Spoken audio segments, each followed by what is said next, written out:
So this project is a much bigger and broader project. It's actually a 2-year project, and like Peter's, it's going into year 2. The title is Verifying Distributed Adaptive Real-Time Systems, or what we say DART systems. So I think this project was motivated by a realization that there is this class of systems that are emerging that have this tremendous potential of producing a lot of capability for both the DoD and for the civilian population. And these systems have some common characteristics. So they're distributed. They consist of a set of nodes that are physically separated but communicating over some potentially unreliable medium. But they're also coordinating and trying to achieve some goal by doing, cooperating in some way.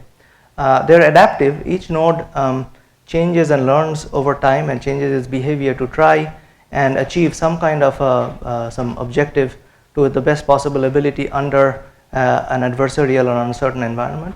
And they're real time in that some of the things that this system has to do have to be done within a certain deadline. There are hard time bounds on when certain things should happen.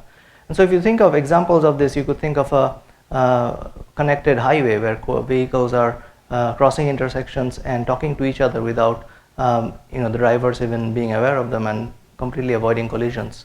Or you can think of a search and rescue mission after some kind of a disaster where robots are moving around and trying to find the most possible survivors while avoiding some potentially dangerous or hazardous areas. So there are other examples of this, but the state of the art in the assurance to these systems is is lacking. By which I mean that the complexity of these systems is such that the traditional testing-based approaches for fielding these systems are just not covering enough of the state space that you get a high confidence that yes, when I actually run the system in practice, I'm not going to be surprised a lot of the time with some emergent behavior or some kind of thing that I never saw in testing but is perfectly feasible under the complex interactions that take place. And the other thing about these systems is, and this is a feature of the software assurance, the software production process is it's very complex. You're hearing of model-driven development, coding, and so you start at some high-level conceptual requirements, and then there are several steps by which you finally get some binary or something that's deployed on your hardware. And the point is, if you just apply formal verification at just some selected points in this process and at some level of abstraction, the assurance that you get just doesn't carry through. So at the end of the day, the binary that you get has really no direct relationship to the thing that you verified unless you make an explicit effort to make sure that that relationship exists. So what the DART project is trying to do is create an engineering process that will help us develop the software that is high assurance, and where the assurance is obtained by doing analysis at levels of abstraction where they're appropriate, but also by then following up with processes through which those assurances are carried through and then reflected in the final binary. So this is a model-driven approach. So we start with a system description, and you've heard a lot about AADL from Peter and others. So we use AADL to describe the architecture of the system. How many nodes are there? What are the threads on each node? What are the priorities and criticalities of all these threads? So things that are ideally expressed in a language like AADL with very clear syntax and semantics. But then we use a domain-specific language called DIMPO, or the DART modeling language, that we are developing as part of this project, that we use to program in additional behavior. So if there's a collision avoidance protocol that your nodes are using, what exactly are the steps of that protocol? And we express that in DIMPO, again with a very clean syntax and semantics. Once we have that, we do analysis to get assurance about the behavior of the system. And by definition, the analysis has 3 flavors. There is the scheduling analysis that makes sure that all the threads that are supposed to achieve some objective within a deadline get enough CPU cycles to do that. There is a software verification which ensures that threads that are implementing properties that must always hold, like no collisions, that these threads are actually implemented correctly, they do what they're supposed to do. And then there is a statistical model checking piece, which is going to analyze the threads that are responsible for implementing best effort properties, like covering a certain area with a certain probability. These properties are not, the answer is not whether they hold or not hold, but rather what is the probability with which they hold. And we believe that these, in DART systems, these are just pervasive. Most of the properties that you're interested in are of a nature where you want to know what is the probability of something bad happening or something good happening. So once the analysis is all done, you now have some assurance about why different kinds of properties hold on your system. You do code generation, and this is right now our way of taking the assurance that you got at the model level, at the programming language level, and pushing it down to the binary, and we generate C++ code in our current compiler. And then finally that code gets compiled and run on some platform, or as in our case on a simulator called VREP that provides the physics and the other details necessary to see how the code actually behaves in practice. Right. So that was a lot of details, and the project by definition has lots of moving pieces, and there are lots of people contributing. So before jumping into all those details, I'm afraid I might just run out of time. So I wanted to give you an example to show where we are at the end of year one, what we have done. So here's a case study, a sort of a canonical DART example that we've been using to drive our research. And so here's a two-dimensional grid, 10 by 10 grid. Every grid cell has a certain level of hazard, and this is some abstract concept, like it could be a physical attack, or there could be radioactivity. The cells colored red have a high level of hazard, right? So they are especially radioactive or something. So you have a formation, a 5-node system where the central node is the leader. It is very critical to protect that leader, because that leader has maybe important sensors that are absolutely essential for the success of the mission. And the way you protect the leader is by essentially for the protectors to move close to the leader. So to move from this formation, which we call a loose formation, to a tight formation. But you don't want to do that all the time, because that actually slows you down. And the reason it slows you down is because you're also trying to avoid colliding into each other. So you have coordination going on to make sure that you don't bump into each other. And the closer you are, the more coordination you need and the more messages that need to be exchanged. And that slows the system down. So there is this trade-off between, on the one extreme, staying in this loose formation and then zipping through and just taking your chances in the high hazard area, and between always being very conservative and tight, in which case you will be very slow. And it turns out that either of those are not going to be good for the ultimate mission success, which is to follow a certain path from the low hazard area to a high hazard area and then back out within a fixed amount of time, which could be dictated by your battery or energy availability. So you have to, in a good adaptive system, be able to decide when to move from the loose to a tight formation, and then when to move back. And that's the essence of this DART example.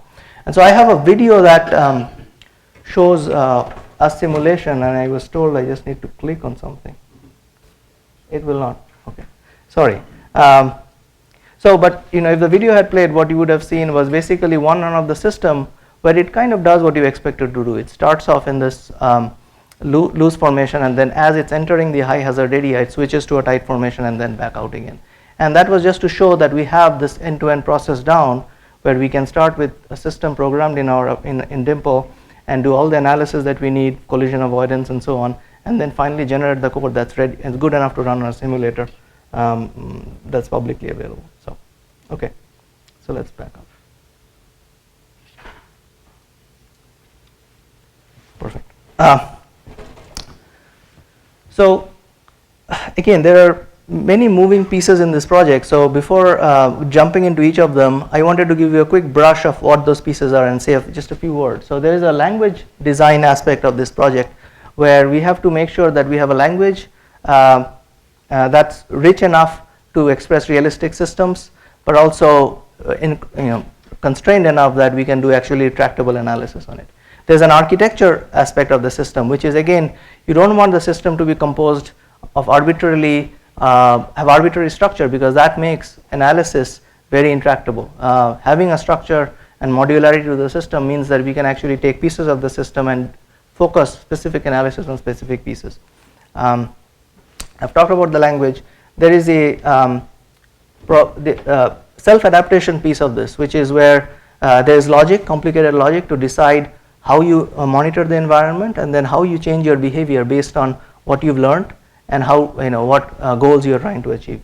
There's a statistical model checking piece on this project, which is really a way of using Monte Carlo simulations to then determine the quality of the self-adaptation mechanism. So you have some fancy way to learn and adapt. How well does it do in a realistic environment if you know something about the uncertainty that you're going to get from the environment? You have a middleware aspect of this project. So you have nodes in the real system that gets generated that have to communicate with each other, and there's a middleware that has to be efficient but also has to have a clean semantic, so you know exactly what kind of consistency they are providing to the variables that are being shared.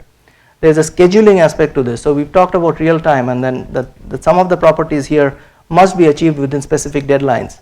And so in order to do that, you must be able to schedule the threads in a way that threads with high priority always meet, get enough CPU cycles and meet their deadlines. And we use a flavor called the zero slack rate monotonic, which is a kind of scheduling that allows threads of high and low criticality to coexist on the same CPU and still have schedulability guarantees. And finally, there's a model checking, a functional verification aspect, which is a way of exhaustively analyzing some aspect, some part of the system, some of the threads that are meant to achieve some absolute guaranteed properties like collision avoidance. So, the project as a whole is kind of this rainbow of various things coming together to produce a process that can lead to high assurance DART software.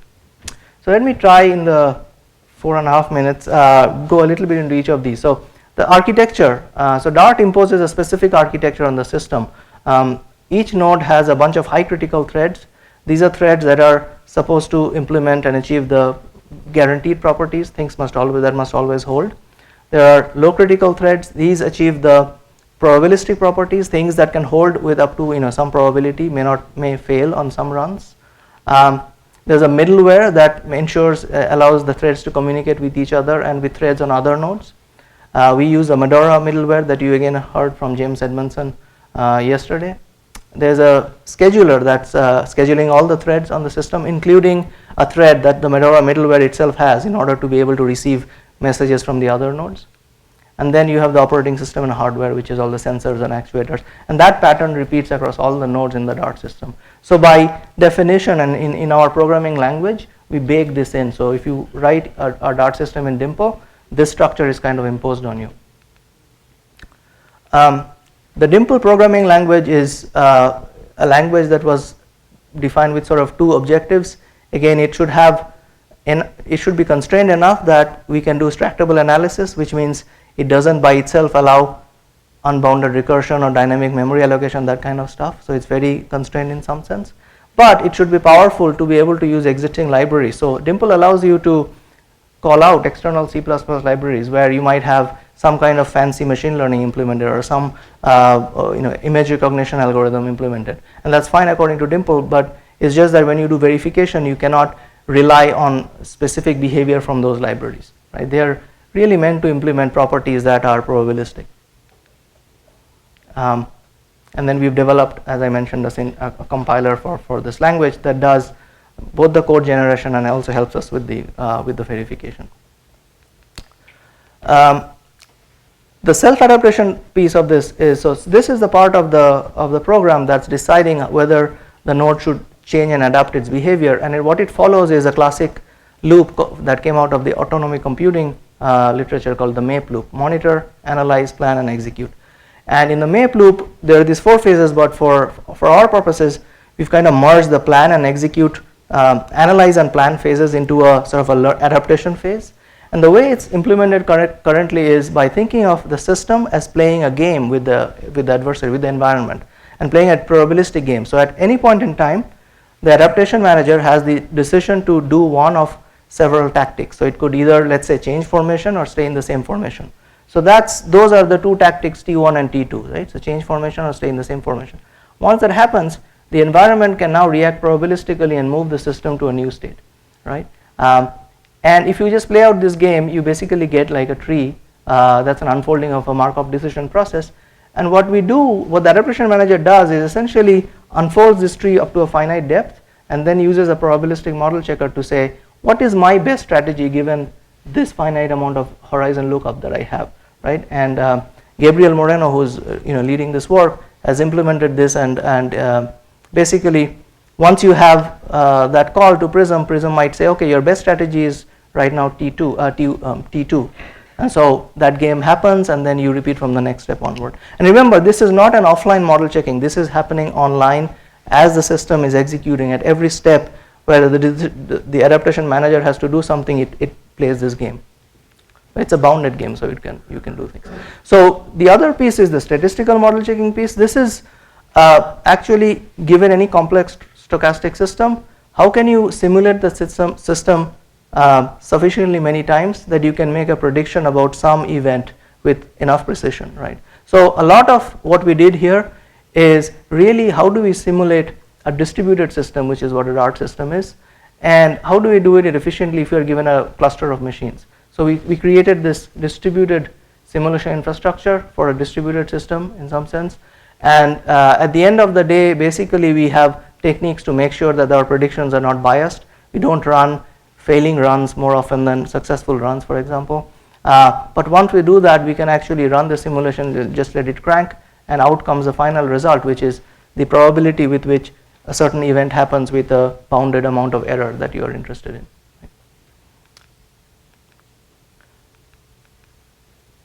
So in the ZSRM scheduling part, there were two main things we did. One is we had an existing scheduler implemented in prior work, but we've kind of taken that and packaged this as an AADL OSATE plugin. So now this is available to the broader AADL community who might be interested in doing this analysis on AADL systems. We also did work on a new line of new variation of ZSRM called pipeline ZSRM, where essentially you're now talking of not one processor per node or one node, but you're talking about multiple processors on a node or multiple nodes, and how do you use ZSRM scheduling to compute end-to-end deadlines between a set of tasks that might have data flow dependencies between them. So there's a lot of technical details that go into how you do this for tasks that run across different CPUs and have data flow dependencies between them.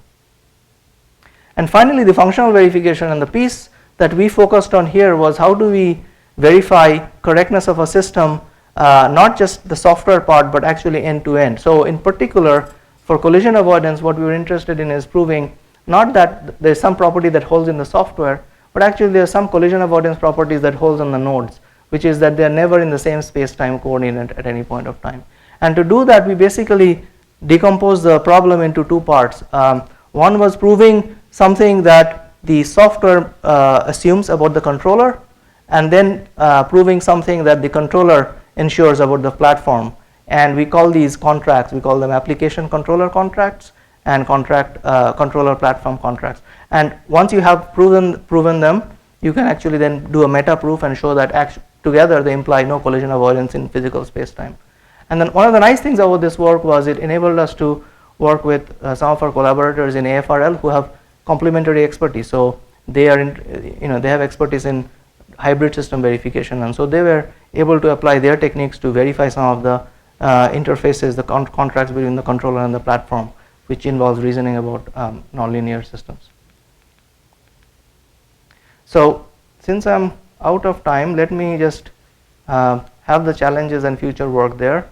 So I think this is, we are going into our second year, and even beyond year 2, there's a lot of interesting work to be done in this, in these kinds of systems, getting the high assurance that we need, and then really pushing it out to a point where users who are not necessarily experts can develop systems using this approach. And that's the team, and that's our website. So please visit our website. There's a lot of software there. There are additional examples and videos, including the one that I couldn't show, and check it out. Thank you.